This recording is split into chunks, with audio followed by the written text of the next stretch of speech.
কাজেই সেই প্রত্যাশাগুলি পূরণের চেষ্টা করা হবে। এটা হলো যে সরকার দায়িত্ব নিয়েছে তাদের অঙ্গীকার অনেকটা, এবং এই প্রত্যাশা পূরণ করতে গিয়ে কিছু সংস্কারের প্রয়োজন হবে, এটা সবাই জানে।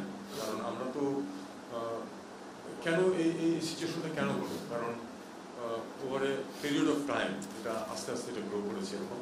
তো সেটা থেকে যেহেতু আমরা এরকম পরিস্থিতি আবার চাই না, কাজে আমাদেরকে কিছু রিফর্মের দিকে যেতে হবে। সেই রিফর্মের চেষ্টা সরকার করবে, এবং তারপরে প্রথম কাজ হচ্ছে যে একটা স্থিতিশীলতা ফিরিয়ে আনা দেশে। 100 গ্রাম রাঁধুনি হলুদ বা মরিচের গুঁড়ার সাথে 2টি এবং 200 গ্রামের সাথে 4টি রাঁধুনি স্বাদ মিশালি ফ্রি। শহরে সারা দেশে সেটা প্রয়োজন হচ্ছে, সেটা চেষ্টা করব, এবং তারপরে এই রিফর্মগুলি করে যেটুকু করা সম্ভব সেটা করে আসলে সরকারের লক্ষ্য হচ্ছে কিন্তু চূড়ান্ত করে একটি নিরপেক্ষ এবং সঠিক নির্বাচনের মাধ্যমে ক্ষমতা হস্তান্তর। এটা নিয়ে কোনো সন্দেহের কোনো সুযোগ নেই।